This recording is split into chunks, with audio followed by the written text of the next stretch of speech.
Hello दोस्तों, स्वागत है हमारे फिर से एक नए वीडियो में। आज हम फीड से संबंधित कुछ जानकारियाँ अपने किसान साथियों को देना चाहते हैं। जो हमारे बहुत सारे किसान साथी को फीड कैसे लगाना है, फीड हमें कितना लगाना है, कितने टाइम तक लगाना है कि हमारा फीड हमारा बर्ड अच्छे से इंटेक कर सके, जिससे हमारे बर्ड में किसी प्रकार की कोई प्रकार की प्रॉब्लमें ना आए, किसी प्रकार की दिक्कत ना आए। बहुत सारे किसान साथियों के फार्मों में इकोलाई, सीआरडी और बीट की प्रॉब्लम या अन्य प्रकार की समस्याएं आती रहती हैं, जैसे टॉक्सिसिटी हो गई और तमाम तमाम की दिक्कतें हो गई दोस्तों। और बहुत सारे किसान साथी हमारे क्या होता है, जो फीड लगाने का रेशियो होता है उस चीज़ों को नहीं समझ पाते हैं और गलत तरीके से लगाते हैं, जिनको बार बार दिक्कतें झेलना पड़ता है, काफ़ी समस्याएं झेलना पड़ता है, जिससे उनका रिजल्ट ख़राब हो जाता है। और वो व्यवस्थाएं बहुत अच्छी किए रहते हैं, लेकिन जो फीड हमारे लगाने का मानक होता है, जो रेशियो होता है, उस मानक के और रेशियो के हिसाब से नहीं लगा पाते हैं, जिससे उनको तमाम प्रकार की दिक्कतें होती हैं। साथियों, जैसा कि हमारे वीडियो के माध्यम से देख रहे हैं कि हम एक पोल्ट्री फार्म में खड़े हुए हैं तो दोस्तों, और इस पोल्ट्री फार्म में देख रहे हैं कि चूजा पड़ा हुआ है, या 3 दिन का चूजा हुआ है साथियों। और इसमें जो चिक्स फीडर लगा हुआ है दोस्तों, ये टर्बो फीडर है जिसे बोलते हैं, जैसा कि आप देख रहे हैं ये लगा हुआ है। इसमें छोटा भी फीडर लगा हुआ है जिसमें फीड डाला गया है, बड़ा भी लगाया हुआ है। हमारे किसान साथी ने बहुत अच्छे तरीके से लगाया है, हालांकि उन्होंने मेहनत और बहुत अच्छे से किया है। लेकिन जब इनसे हमने जानकारियाँ ली कि आप इस फीड को कैसे लगाते हैं, तो उन्होंने जो बताने का रेशियो है उन्होंने अलग तरीके से बताया है। जिस हिसाब से जो लगाया जाता है, जिस प्रकार से कि हमें फीड कैसे लगाया जाता है, उस हिसाब से हमारे किसान साथी ने नहीं लगाया है, क्योंकि इन्होंने अनुभव नहीं था कि इनको कैसे फीड लगाना है। और ये बर्तन लगाए हैं, बट उसमें जो फीड डालने का रेशियो है बहुत अत्यधिक तरीके से लगाए हैं, जिससे इनका जो फीड जैसा कि आप देख रहे हैं, ये जो टर्बो फीडर है इसमें देखिए ये बहुत ज़्यादा फीड भरा हुआ है। ये दोस्तों कल का भरा हुआ फीड है। जैसे एक बार हमने जब अपने किसान साथी से पूछा कि आप जो ये फीड लगाए हैं ये कब आपने लगाया है, तो उन्होंने बहुत आसानी से जवाब दिया, बहुत अच्छे तरीके से, कि सर मैंने इस फीड को कल शाम को लगाया था और ये हमारा आज शाम तक ख़त्म होगा। ये हमारा जो फीड है मेरा 24 घंटे में एक बार मैं लगाता हूँ, 24 घंटा मेरा फीड चलता है।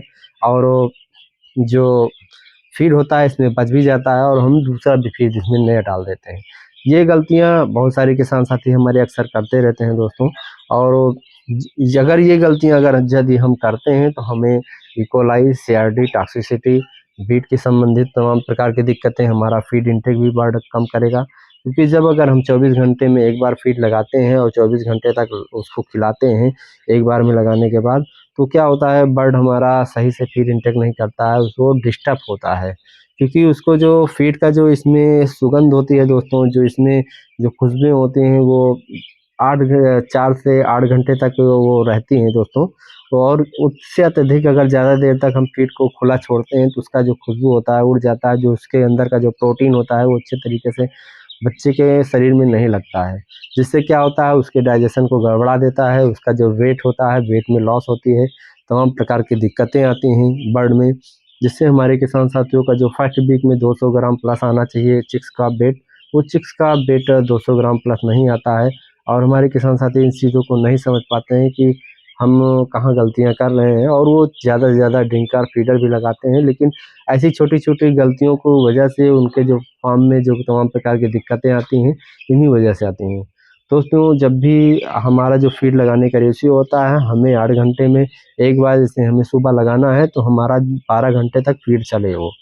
हमें जितने कम मात्रा में लगाएँगे दोस्तों फीड, जितने उसको कम मात्रा में लगाएँगे उतना अच्छे से हमारा बर्ड फीड इंटेक करेगा।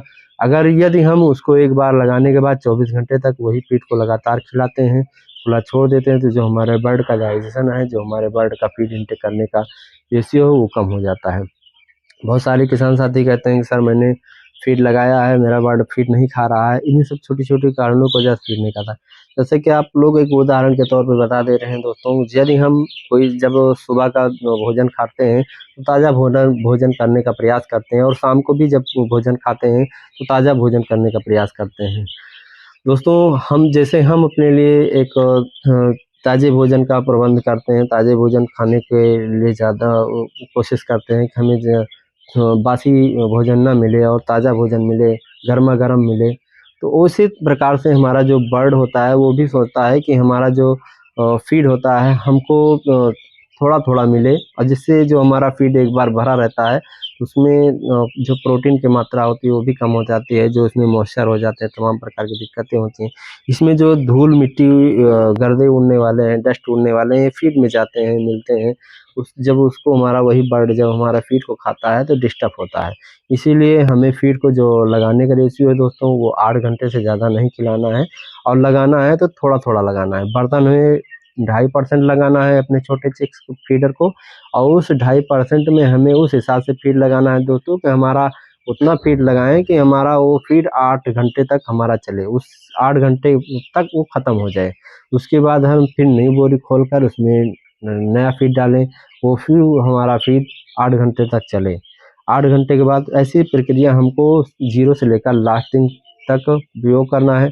बहुत सारे किसान साथियों के पास टाइम नहीं रहता है, इस कारणों की वजह से वो एक बार में फीड डाल देते हैं, जिससे उनका 24 घंटा चलता है। जैसे आज उन्होंने सुबह डाला तो उनका नेक्स्ट दिन सुबह उनका ख़त्म होता है।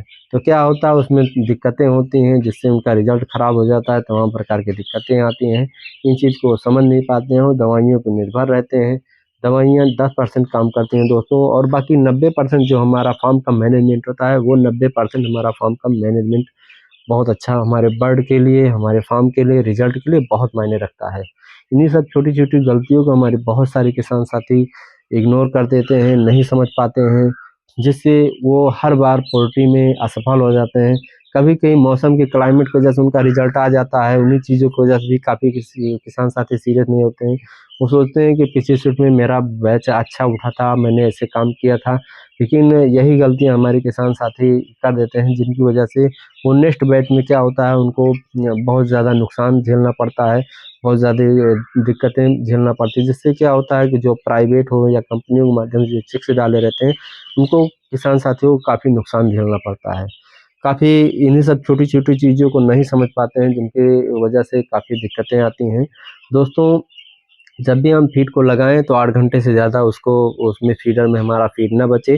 जो फीड हमारा बचता है उस फीड को हमें निकाल कर दूसरे बर्तन में हमें डालना है, और उसमें ताज़ा फीड हमें डालना है। अगर अगर पहले से बचा हुआ हमारा फीड हमारे फीडर में बचा है, उसको निकाल लें किसी बर्तन में, उसको हमें दूसरे फीडर में लगा दें। जो हमारा पिछला फीड है उसको एक ही बर्तन में रहने दें। सारे बर्तनों में अगर हमारा फीड रहेगा, नया डालते हैं, वो हमारा फीड कोई मतलब नहीं निकलेगा। वो हमारा फीड उसमें भी दिक्कतें आएँगी, वो भी ख़राब हो जाएगा, जिससे हमारे बच्चे का डाइजेशन गड़बड़ होगा, जो वेट होता है वो वेट नहीं आएगा। ऐसे ही नई-नई जानकारियों के साथ दोस्तों मिलते हैं हम नेक्स्ट वीडियो में। हमारे वीडियो को लाइक, कमेंट, शेयर ज़रूर कीजिए, जिससे हमारी जो और भी किसान साथी हैं, जो फीड लगाने का रेशियो है, जो फीड लगाने का तरीका है, जो नहीं समझ पाते हैं, उस तरीकों को वो सीख सकें आसानी से और अपनी पोल्ट्री में सफलता का रास्ता चुन सकें दोस्तों। उनका रिज़ल्ट भी बेहतर होगा, उनका परफ़ॉर्मेंस जो है वो भी बहुत अच्छा रहेगा, जो बॉडी वेट है वो भी स्टैंडर्ड से प्लस आएगा दोस्तों। ये फीड लगाने का रहा रेशियो दोस्तों, और मिलते हैं नेक्स्ट वीडियो में। थैंक यू, धन्यवाद।